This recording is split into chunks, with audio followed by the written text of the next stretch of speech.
Hello again, everyone, and thanks for checking out this new segment of Chicago Lawyer Magazine's Inside Out, a conversation about different aspects of the law with our unique husband and wife team. The inside view comes from David Susler. He is Associate General Counsel of National Material LP. The outside view from Tina Martini, a partner at DLA Piper here in Chicago.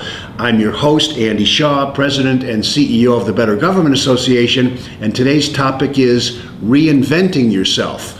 Love that one, guys, having done that a few years ago after ABC, moving to the Better Government Association. So I guess the question is, what are we talking about here? Are people doing this all the time, or is this sort of a new thing that only Andy Shaw does once in a while?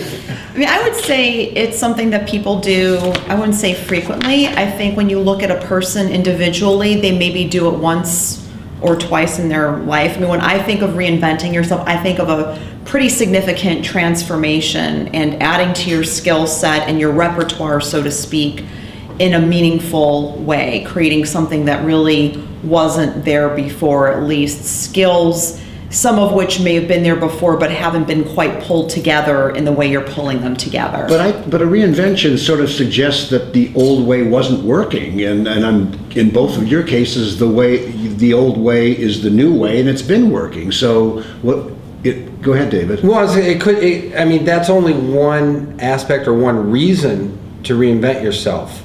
Like you said, you had sort of concluded your career at ABC and chose your new career at the BGA. And I did something different.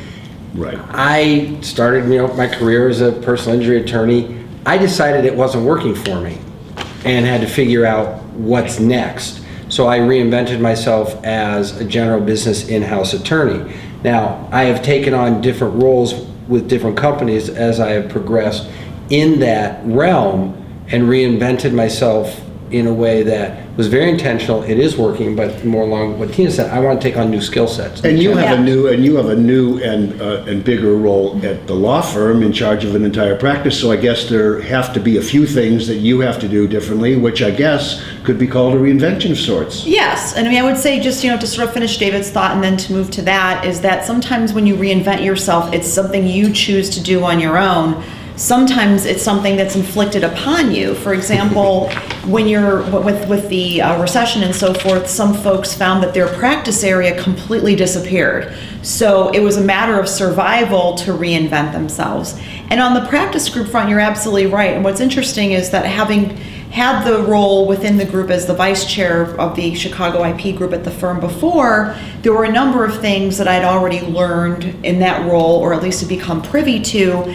What I also found interesting and was having this conversation with a couple of folks within the last week or so is that there are certain skills that I got over the course of my career, both doing legal work, but also having certain roles like hiring, for example, when I was in charge of the hiring for the office, particularly for summer associates. There's certain skills that I learned as part of that, wearing that hat.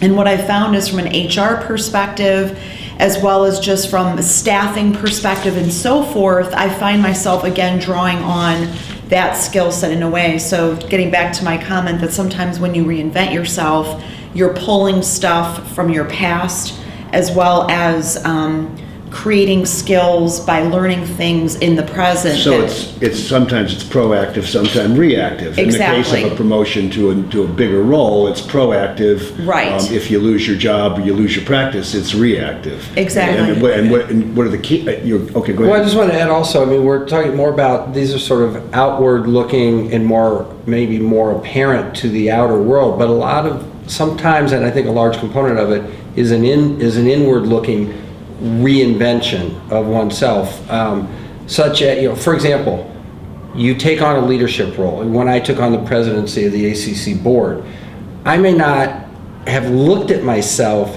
as somebody who's even capable of carrying out that role beforehand.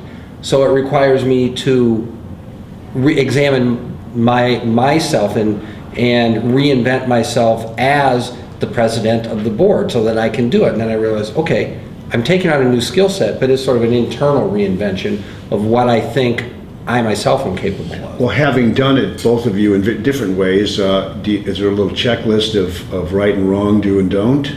Or is it just more intuitive? Well, I think there is a lot of intuition that goes with it. You have to feel your way through it. And sometimes there's no way to really fully prepare yourself for something until you're in the moment dealing with some of the things that come your way. There's a lot that you can expect. You can do some due diligence, talk to people who had the position or the positions before if we're talking about moving into a new role.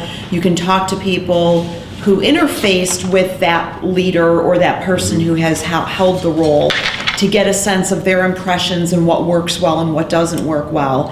I think you have to really, if you really want to sort of map out a recipe for success, I would say that you have to really want what you're moving into. You're going to have to feel passionate about it. You have to feel a momentum pulling you towards it, because moving into a new role is difficult enough as it is, especially if it's a leadership role, for example, or taking on responsibilities that are pretty far outside your comfort zone. So I would say you have to feel passionate about it, and also just understand that it's a delicate dance. When you're looking to reinvent yourself, you have to be really careful about making sure you're not too scattered in your approach, because it is a delicate balance between continuing to push yourself to grow, acquiring new skill sets, acquiring new roles in terms of, capabilities and so forth, but it's also, you don't want to end up spreading yourself too thin or getting way too outside your wheelhouse. Yeah, and similarly, I think you need to put the thought into it. The most successful reinventions are those that you have been deliberate. You've thought about it. You've researched it. You've talked to people. You've read about the role and said, I want to try this. And as Tina said, there's always going to be a certain bit of a leap of faith, because you can't fully prepare yourself until you're immersed in it. But if you have made a well-informed decision, I'm going to do this, rather than, well, this is the practice flavor of the month, let me try that. That's probably going to fail. But if you've thought about it in advance, with enough clarity and enough diligence, it's probably going to take. Is a reinvention a good idea periodically, or does it really depend on whether it's time for one's needed or one's advisable, I wonder? I would say a reinvention's a good thing, but I think before you do reinvention, you have to do an assessment and then a reassessment. I think it's always important to check in with yourself and to be really in tune and self-aware about, check in every, few weeks, months, and say, look at what's on your plate and say, this is what I'm spending all my time doing, this is what I love, or say, you know what, these couple things I'm doing, they really spoke to me a couple of years ago, but I've outgrown them. It's better to give someone else an opportunity. It's better for me to move into something else. I think you always have to do that sort of checking in with yourself, and I think that is definitely a precursor to a reinvention, because if you don't do that sort of self-check-in, you could easily reinvent yourself in the wrong way and then maybe regret it down the road. Yeah, you'll turn into Rube Goldberg. You reinvent yourself as a dysfunctional entity. You have a final word on good or bad, or necessary, unnecessary? Well, I think we as human beings tend to be creatures of habit, and sometimes we're bored and we don't even know it. I think kind of change can be the spice of life. So I think generally it's a good thing. Again, you need to do it for the right reason, in the right way, at the right timing. Sometimes it's forced upon you. Sometimes it's completely voluntary. But I generally think it's a good thing. That's how you grow as a human being, and it keeps life fun and interesting. Yeah, I think that's, I probably didn't plan as well as I should have, and I've pretty much done the reinvention intuitively, but I will say that it really is fun to try something new. But you do need a lot of guidance along the way to get it right, because if it's a new area that you're not familiar with, you have a lot of there's a good probability of failure and a lot of speed bumps along the way. Great. Reinvention. David, Tina, thanks. This has been another segment of Chicago Lawyer Magazine's Inside Out, and our next segment will be a pretty logical follow-up from this one. We're going to talk about making decisions, reinvention having been one, but the whole area of decision-making. Thanks for tuning in. I'm Andy Shaw. See you next time.